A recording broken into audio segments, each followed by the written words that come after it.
Hey, welcome to the latest episode of the PokePopCast. I have my guest here, Chris Schemanske. How you doing, Chris?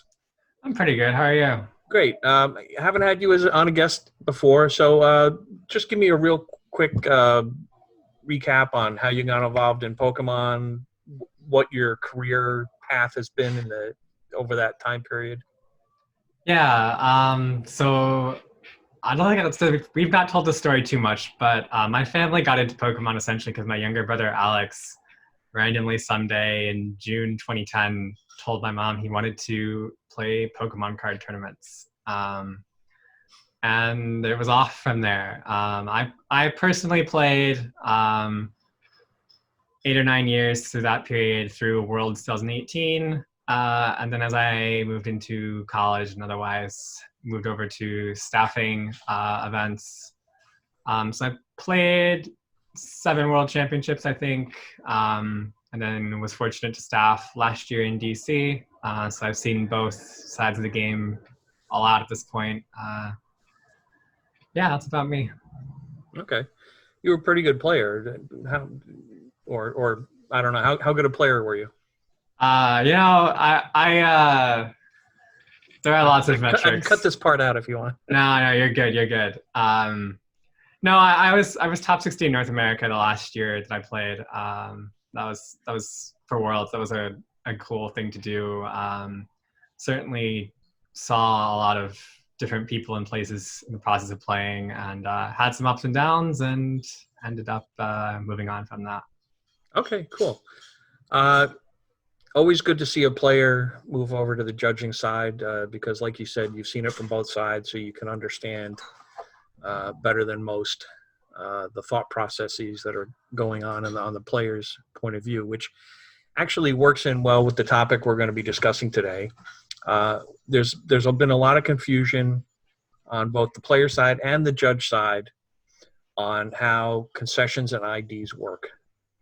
And Pokemon has, I think, improved the language in their rules documents concerning it, but I think they want to hold back a bit on putting their blessing on some things that are allowed.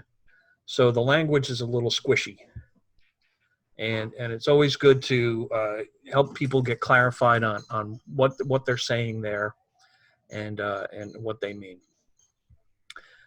So what we wanted to discuss today specifically was when can people, when and how can people concede, when and how can people intentionally draw, and also take into account there's been a major rewriting of the guidelines back in August, I think is when that was published. And actually, wait, I think the major rewrite was back in March. Yeah, we've not had a tournament with it yet. Yeah, right. So there was a major rewrite in March, and then there was an update to that in August.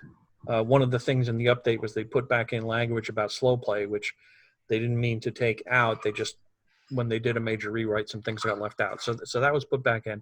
But there's been some concern about some minor language changes in the concession and ID section. And also, I think we wanted to go over a little bit more in depth some judge guidance. Okay, so Chris, why don't you take off? Start off with how things are now, and then I guess we can discuss how things might have changed or go back into the areas of confusion that people are having. For sure, yeah. I think the wording that they now have in section 4.5 of the I forget what the big document's called now, but the big document that has everything in it. I got it here. Let's see. The new document is the Play Pokemon Tournament Rules Handbook. Yeah, that the language under 4.5 explicitly, I mean, it lays out pretty clearly. You cannot ask again for an intentional draw once your opponent has made it clear that they do not wish to do so. I think that's a really helpful sort of parameter to think about. A lot of times judges were in a position where it was sort of awkward where people wanted to say, okay, they asked once, and that's the end of it here, or particularly wordsmith how it was being asked. Is it a request to intentionally draw? Is it an offer to intentionally draw? Whatnot. But I think this language is really, really well written because it allows. Sometimes there will be situations where players will sit down in a match based on the matchup, for example, and the one player may know for sure they want to intentionally draw, and the other player may not be so sure. So player one might be in a position where they ask, do you want to intentionally draw? And player two might be like, I don't know, maybe ask again after game two or something non-committal either way. And this guidance makes it pretty clear for us as judges that we don't have a line to cross there immediately just because something's happened maybe half a time and then another time. Yeah, I remember years ago before they had put out these guidelines in this particular area, watching a player basically harangue their opponent, and this was actually fairly common back in the day of people begging for concessions. Draws weren't legal at the time, but concessions were, and I remember, and you know, we didn't have the way to deal with it or direct guideline on dealing with like we do now, and players would basically beg for concessions, and it was, you know, it was not a good thing. So I'm really glad that there's this clear guideline of you can ask for a concession. Excuse me, you cannot. Let's delete that. Yes. I'm really happy for this clear guideline that you cannot ask for a concession at all. Right. And even asking for a draw, you can make the request one time. One of the things that I think we're seeing confusion still on, though, is people thinking that there's specific language that has to be used. What's your understanding on you know, the language that can be used, or how people can make the requests for either a draw or offer a concession? They can't ask for a concession, but they can certainly offer one. For sure, yeah. It's definitely, there's definitely been a lot of perspectives over time, but it seems pretty clear from the judge guidance TPCI has issued before, what we've heard at seminars and conferences in the professor program, that TPCI is less concerned about the exact wordsmithing of an offer or request or whatnot. So the exact wording is less important than the spirit of what's being communicated. We want to avoid coercive situations. Obviously, coercion itself is a problem that the rules cover. But we're not trying to catch players in a trap or anything like that. If the spirit of what's being done is within the spirit of what the rules are after, historically, it seems like the perspective's been that that's pretty okay. Yeah, so one of the things I think is still useful, and some people were thinking it didn't still apply because it was written a couple of years ago, was I'd gotten some guidance from Organized Play, and we had published it on the PokeGym as judge guidance. And we'll put the link here to where that is, specifically for this reason, because a lot of people were looking for specific language, or what language was okay and what language was not okay. So we have published a little section on the PokeGym, which is judge guidance. And the important thing, I think, for players and judges to know is that judge guidance is in consultation with and approved by Organized Play, and still applies. They may have changed the language a little bit from the older documents to the newer documents, but that's more of a style difference than a content difference. The older documents were written by multiple people, and information was spread in multiple documents and all over the place.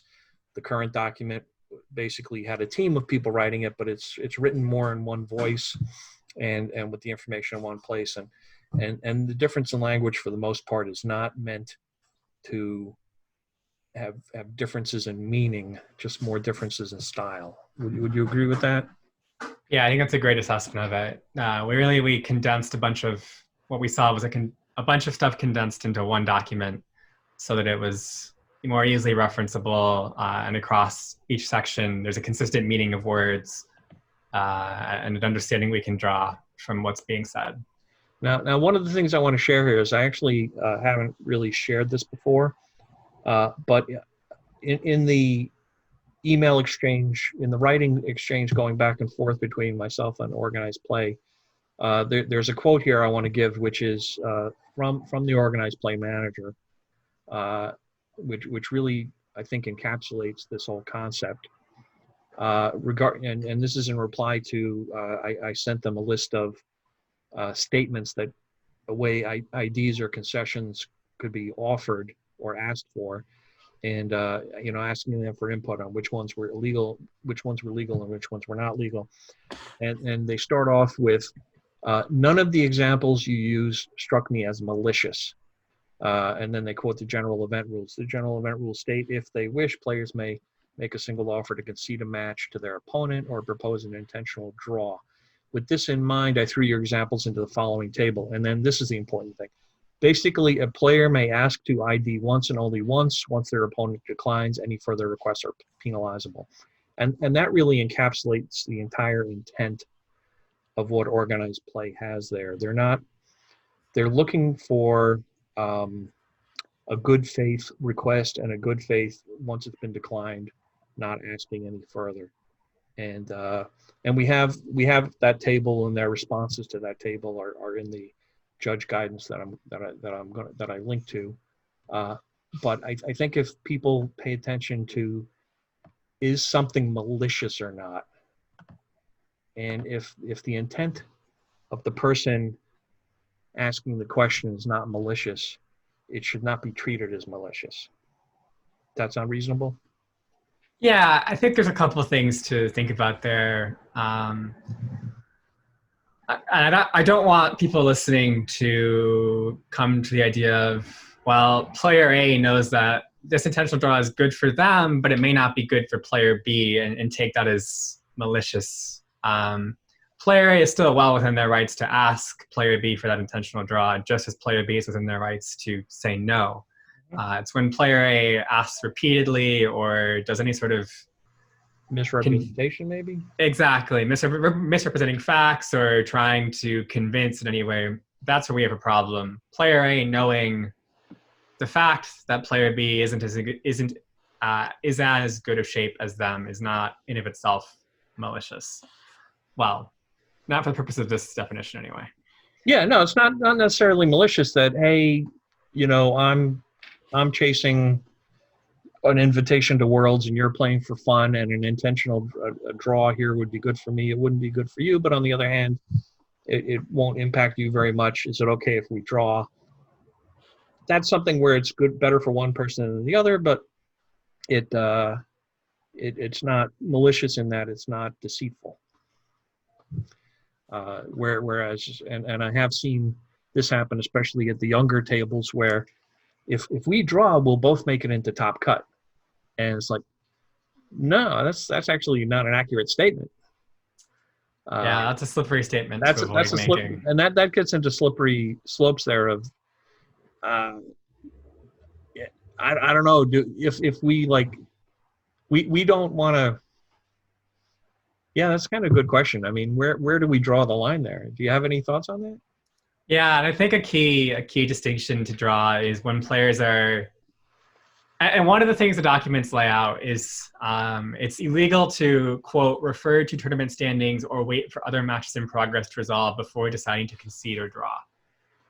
And that's there's a lot to break down there. And one of the key things I think to take away from that is while you're at the table, you're restricted in the information you can use when deciding whether to concede or draw. But the key thing there is we are not omniscient. We don't know that players are looking down the table and seeing, oh, my friend who I know is a lower record than me is at table X. So there are so many players with a better record than that player. We can't see all of that. That's not what we're here to do. We're here to not let players use information to help coerce other players, essentially. I think it's important not to read too much into a statement either, because as you say, players may not refer to tournament standings or wait for other matches in progress to resolve before deciding to concede or draw. So like if the players are thinking about it, but they're not like waiting for another match just happens to resolve, that doesn't now suddenly mean, oh, they can't ID now because that other match happened to resolve. What it means is they can't sit there waiting for other matches to resolve. And also refer to tournament standings. Well, I think that, and correct me if you think I'm wrong on this, I think that more means they can't like get up and go over to the tournament standings and start standing there during the match analyzing the tournament standings, as opposed to if they happen to know them already. I don't think it's right to say that they have to pretend that they don't know they're standing in the tournament. As someone who knew the tournament standings more often than most while playing, I fully agree with that. I think the prohibition here is on essentially delaying the tournament, if you will, and stuff like that would either delay the tournament or introduce a coercive element toward your opponent with information that you may have that they may not. I think seems like a key thing TPCI is trying to avoid there. Particularly as the third bullet point in that section is actually don't bribe, coerce, or otherwise pressure your opponent into any match result. Right. A sort of a catch-all there. And as you mentioned, this is especially an iffy subject in juniors and seniors. Yeah, I've seen it happening where one player is much more knowledgeable than the other player, and I think it's good for judges to monitor that situation and make sure there's no coercion going on or misrepresentations. And I think, or more importantly, when the parent is more knowledgeable than the other parent. But. Yeah. So I think rule number 0 applies here. My rule number 0, which is what are we trying to accomplish here? And what we're trying to accomplish here is a smooth tournament that doesn't have delays with people sitting and waiting, that doesn't have players being pressured or coerced, that doesn't have bribery happening. And I think if those things are kept in mind in applying these rules, I think you'll do good. And I think to make it explicit, at least my understanding of their perspective in writing this is that, do you want to intentionally draw versus I am offering an intentional draw? There's no distinction to draw there. We're not trying to create a wordsmith situation on players. I think you'd agree with that. Right. Pokemon is all about intent. And getting too caught up in exact prescriptions of words, and being too concerned about how something is worded as opposed to what the intent of the question or the statement is, I think can lead you down the wrong pathway. Yeah, and then obviously there are infinitely many combinations of circumstances that can make the situation more complicated. Parents, not parents, tournaments that post actual tournament standings versus those that only post pairings. So many different things, and that's part of why judging isn't strictly black and white. But at the same time, if it feels like you're creating a trap based on wording, you're probably not in the right direction. Yeah. And I think it's always good to, if you're at an event that's large enough where this becomes a concern, I think it's always good to not only talk about that in the opening announcements.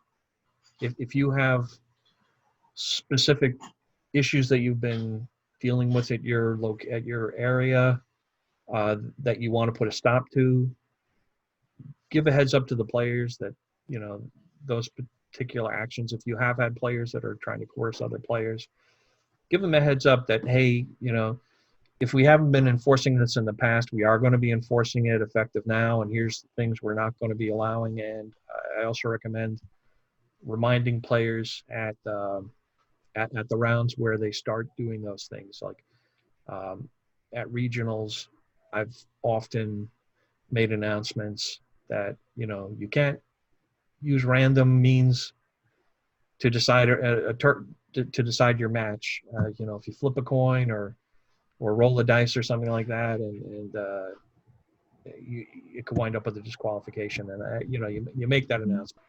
The key thing is to always listen to what's going on around you. Players aren't nearly as sneaky as they sometimes like to think they are, with their schemes that might be less than legal. So keeping an ear out is always good. Getting a more experienced or just any other colleague to work with you on listening, reality checking. Was what I heard okay? Stuff like that is all good best practices to keep an idea of what's going on around you. Like, one of my personal things as a player that bothered me was when judges would, like, obviously we have judge meetings at the end of rounds as judges. When judges would be still sitting at those judge meetings as players at the top tables are sitting down, that was always sort of a red flag that there was that's room for stuff to happen. So as judges, being proactive, whenever we have that situation again, is always a good thing to keep in mind. Yeah. Oh, I just remember the other thing I wanted to talk about. So related to intentional draws and concessions is informal agreements. I was going to say gentlemen's agreements. That's what we used to call them before they had an official name. But they actually had in the documents back before the latest updates had input a section called informal agreements. But they actually kept all the language in that section in the new documents. They just didn't give it the title in the new section. So I think I wanted to make clear to people, if you look at the documents from October 2019, which was the update before they did the major update, they talk about in section 11.2 informal agreements, and the entirety of that section is players may decide to concede or intentionally draw for any reason. However, Pokemon organized play does not recognize and will not enforce any informal agreements made between players regarding the outcome of a match prior to the signing of a match slip. The language in the current section, which is 4.5, the second paragraph of 4.5 is a player may decide to concede for any reason. However, Pokemon organized play, blah, blah, blah. It is literally the exact phrasing, the exact wording, word for word, that is in the section of informal agreements 11.2. They just didn't give it its own title. So the language is still there. Informal agreements are still allowed, but not encouraged. Pokemon does not encourage informal agreements to the point where they even took the name out of the document, but the wording is still there. So they are still allowed, but judges will not enforce them. And why don't you speak to the difference between an informal agreement versus a random means, or not random means, because they talk about here what is not allowed through any other choosing method. So some people get confused on, well, is a choosing method mean that you're not allowed to do an informal agreement? And if you can help clarify that. For sure, yeah, it's definitely a bit of a gray area for people who have not been around quite as long to see the history of what's happened here. But flipping a coin is a bad idea. Playing chess is a bad idea. Similar methods of choosing are not what we're looking for here. The informal agreements Pokemon speaks to are, say, players agreeing to decide who wins the match based on who has less prize cards remaining or anything like that. Some sort of game state-based agreement. And the key here is that players are really informally agreeing to offer the other a concession if this scenario comes about. This isn't an agreement like an intentional draw or something. It's players of their own volition coming up with a condition where they offer a concession, if you will. Mm-hmm. And that's what keeps us on the other side of different here. Whereas we're playing chess or flipping a coin, you're asking for a concession almost in that. Or rock, paper, scissors. Exactly. You're putting yourself in a situation where you're doing something else entirely unrelated to the game, where you're putting it on a 50-50, if you will, which is not what Pokemon's looking for here. Now, as we're talking about it, that judges won't enforce it. Let's get into the area of, okay, so players have come to an informal agreement, and if they decide something like, whoever's ahead on prizes, that's pretty straightforward. Of course, they can always back out of that because we're not going to force it, but that's still a pretty straightforward thing. But a lot of times you'll see players decide to, whoever's behind on game state will concede. And of course, that gets very squishy. Fortunately, it's not our problem as judges. Well, it becomes our problem when they're sitting there discussing it, right? So, well, that's true. Things do have to resolve in a timely manner.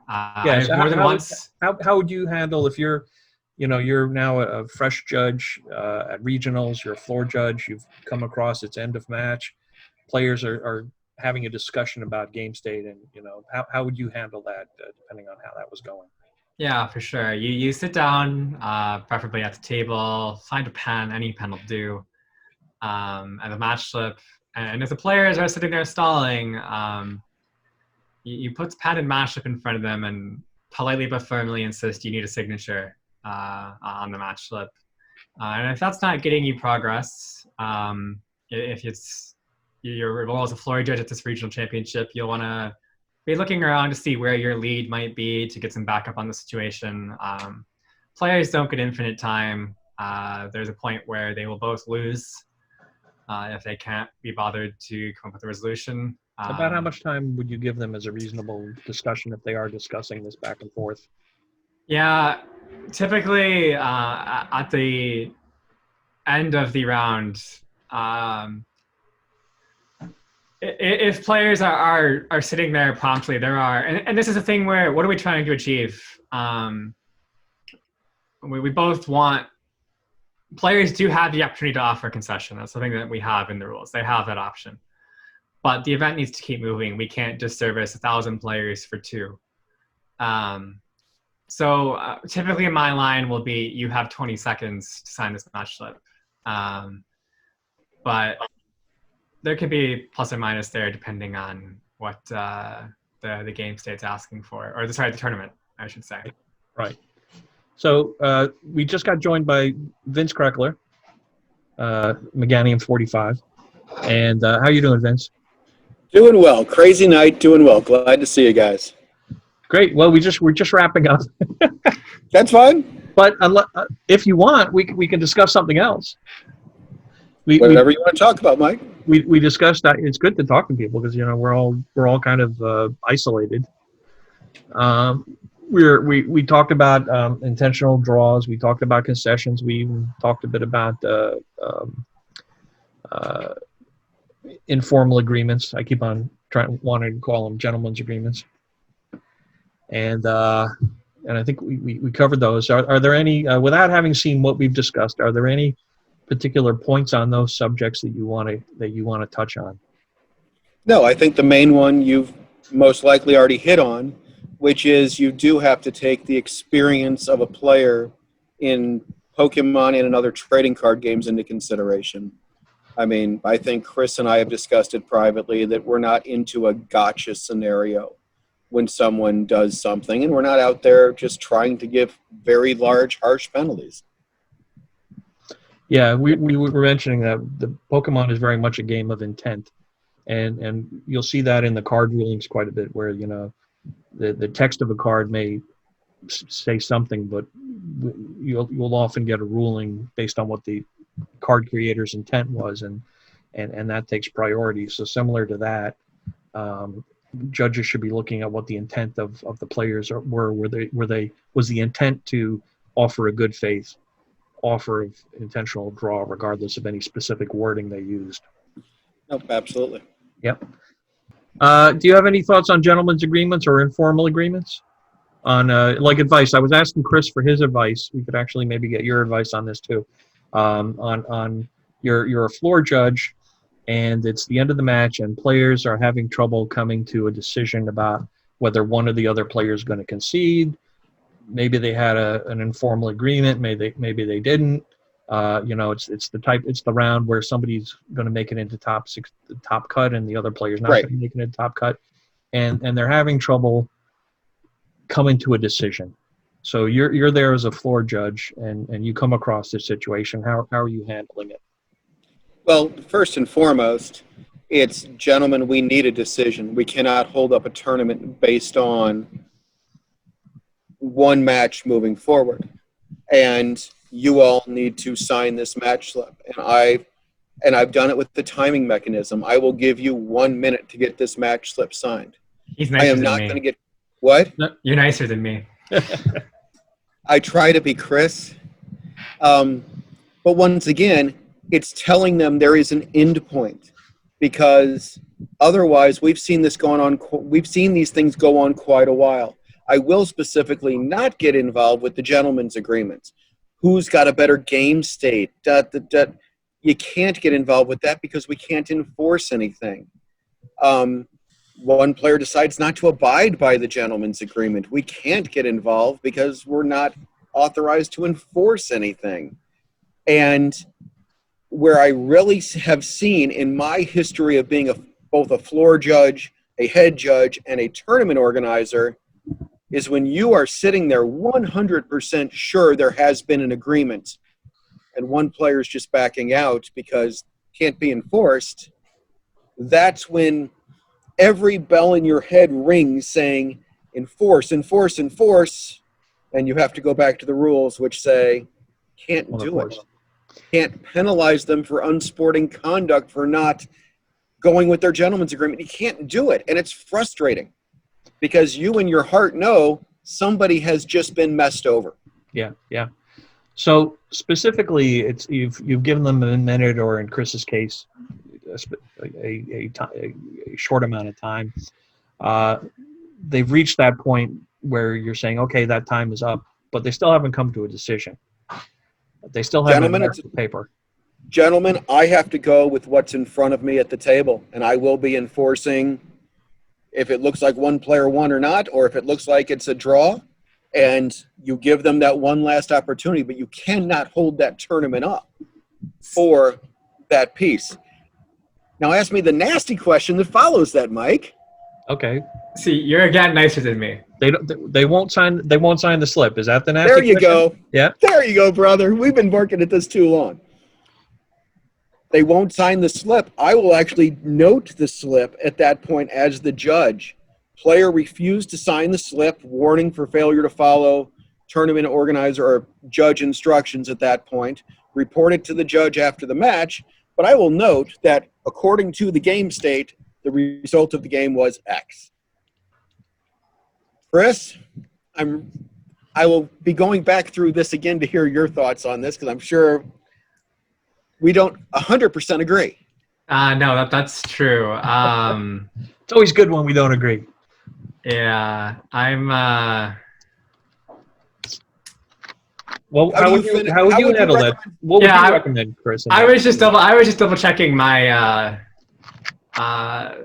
the documents here, but make sure they hadn't changed on me. I get to be the moderator here and not have to make a decision. But so as I said earlier, if we're at a table, I need a match slip. I'm giving 20, 30 seconds for you to come to a conclusion. Right. You've had +3. Y'all know what the game is here. Move on. Right, and a minute may be too generous. Right. Sure, but they don't though. They're still. That doesn't really matter. But once you don't sign that slip for me, I'm not concerned with what is in front of me as the game state. You've refused to sign the slip, which falls under major unsporting conduct. You will both lose that match from my perspective. Ooh. All right. Yeah. Spice. I don't. I mean, and obviously this is a harsher reality, but I don't see any authority in the documents that we have to. And this is one of my big things. Judges shouldn't circle slips. Exactly. Players have the option to concede. Players have the option to potentially draw. Judges shouldn't ever circle a slip. So I don't think we have authority in the documents to enter a result other than a double loss in that situation. But And at that point, and at any point we're talking about here, the head judge is becoming involved. oh, certainly, This yes. isn't a No, floor judge call. no, like, So a lot of this comes down to head judge philosophy. So yes, and I will put that, if I didn't make it clear in my first answer, I'm having the head judge either back me up or, in some cases, Chris, say, no, Vince, you can't circle the draw because they don't agree to it. They've both done this, bang, bang. If you're my head judge, I bow out and say, you're right, sir. So let's take a look at the major unsporting conduct. So we got unsporting conduct are caused when poor personal conduct on behalf of the tournament attendee results in a detraction from the experience of others. And then we get into major is characterized by behavior that displays a lack of respect or consideration for fair play or for the enjoyment of others. And then it gives examples. A player attempts to distract or intimidate their opponent, refusal to cooperate with a tournament policy, such as signing a match slip. Okay, so that's where that comes in. During a match, a player makes legal moves that have no effect on game in progress or plays unreasonably slow, so that's your slow play. To manipulate, that's actually your stalling as opposed to just slow play, because that's doing it intentionally. Right. Attempting to view the opponent's screen to gain an advantage, that's the video game. Okay, so refusing to cooperate with the tournament policy, such as signing a match slip. So I could see that. So I guess one could say the threat would be you're either going with the game state as it is, a draw, or if one of you real quick wants to concede to the other, but otherwise you're either signing this match slip for me now, or my other alternatives to give you both a game loss for unsporting conduct. And that I guess could be pretty give people a big incentive to make that decision. And Chris, you know where I'm gonna follow here, Chris, because you and I have both seen this situation. Please do. The player signs the match slip without hitting a result and throws it at his opponent. Yeah, that happens. That does happen. That opponent. If they do that to me, I'm circling win. Well, and that's the thing, is that by doing that, player one is so you circle. That's the great thing about the current match slip, is you have to circle win. So right. Player one has essentially circled that they lost at that point in time. That's and that's the position I've taken. Yeah. When you initial and throw, you're conceding, even though you never say the magic words. And I hesitate to. Yeah, I hesitate. You don't like being boxed into this corner. Yeah, no, I'm not excited about. This is like reality TV. Showing up to. Sorry, Chris, I showed up. Regionals in 2023, and someone being like, yeah, but on this video in 2020, y'all said my opponent threw it over here, so I win now. That player will not have a good time. Fair warning. What we're saying is that's one interpretation. For sure. What we're saying is a lot of different things here. We're not saying this is the end-all, be-all. Exactly. It really, in this situation, is a head judge call. And the head judge call that I may say I'm going to make here on this video with Mike and Chris may be different based on the exact circumstance I face. And I think, Chris, that's probably what you're saying too. I believe we're on the same page there. So Vince actually remembers, I mentioned earlier about earlier tournaments where players could harangue their opponent and beg for concessions. And I think Vince remembers exactly a situation that I'm thinking of where that happened and was allowed to happen. And one of the big differences we have now is not only do we have the power to put a stop to that kind of thing, but we actually have the direction and the responsibility to put a stop to that kind of thing. Yep. So it's a good thing. But as we've all agreed on, Pokemon is not a gotcha game. We want to look at our players making offers in good faith, and the guidelines are you can offer, and it's not even so much offer once. I think the wording on the new, getting back up to 4.5, it's if the opponent has not turned down the offer, they may be open to it later, but you're just not allowed to harangue them. Yeah, I think the key new difference here is if I overhear as a judge a player ask during game 1, do you want to intentionally draw? And player 2 says, I'm not sure. I'm not saying no, but I need to think about it still. Player 1 coming back after game 1 and asking, so do you want to intentionally draw? Isn't going to draw.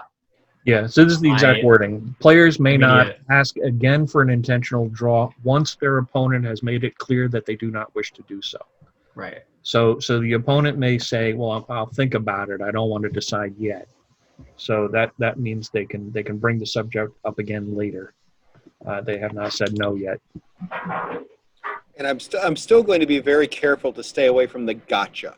I'm still going to be very careful for a newer player or an inexperienced player, no matter the age, where the experienced player raises their hand and says, I told him I wasn't going to intentionally draw, and he asked me twice, Judge. That's always been the problem when the rule was less clear, and I can still see it being a problem today. Yeah. Once again, the intention of the rule. Once the judges come over and said, you can't do this, inexperienced player, whether you're 25, 15, or 12, that's how it is. Right. Yeah, so I think, and I mentioned before, Chris, a lot of this is going to be Rule 0. What are we trying to accomplish here? Yep. And I think if judges have a good, clear understanding of what these rules and guidelines are trying to accomplish, that should help get them a long way toward applying them correctly. Got anything else you guys want to talk about? I apologize to everyone for showing up late. We had fun at the store, but you're late to match. You have lost the first game. You cannot win on prizes. Against Chris, I'm done. I want to thank Chris Schemanske, our first-time guest on the PopCast, Vince Krekeler, who's been on with us before, and hopefully what we've discussed here has given you something to think about in how to apply these rules. But I think if you take away one thing, the one thing is look at the player's intent. Don't play gotcha. And I don't know. Give me a third thing, guys. Go to the intention of the rule. Make sure that you go with the intent of the rule, which is making sure we're avoiding badgering. We're not trying to get someone just on the technicality. Right. We're trying to avoid badgering is what this rule is really behind. Yeah. That's the big thing is we want to have an environment where players are not stressed or bullied. And if we're eliminating stress and bullying, then we're doing good. I'd agree. And we don't want to inflict stress, right? So if we're playing a game of gotcha, that was one of the big things with why I worked with Organized Play to create the judge guidance, was because I was seeing that players were very stressed. They didn't know, going from one event to another, what words were going to cause them to get disqualified. I mean, literally players were getting disqualified for using the wrong phrasing. And that is not a situation we should ever be in. So understand the guidelines, use the judge guidance, take into account what players are if our players acting in good faith, what's their intent, what's the intent of the rules, and above all, always remember, are the three things we want to do. And I'll ask Vince, what are the three things we want to do at a tournament? What are the three things that a judge is there to help facilitate? You really put me on the spot. That's what I get for being late. They begin with F. Three things that begin with F. Oh, the old adage of you want it to be fun, you want it to be fair, and you want it to be fast, efficient, whichever F you want to put right there. but absolutely. Fun, fast, and fair Yeah. is what we've talked about for decades. It's decades, Mike. Yeah. Keep getting there. They're going to have the 25th anniversary stuff coming out soon? Yes, they are. February. Yeah. February 27th, 1996, the day Pokemon came into the world. All right, guys. Older than me. Thanks for joining us. We'll see you at the next PopCast. Thank you.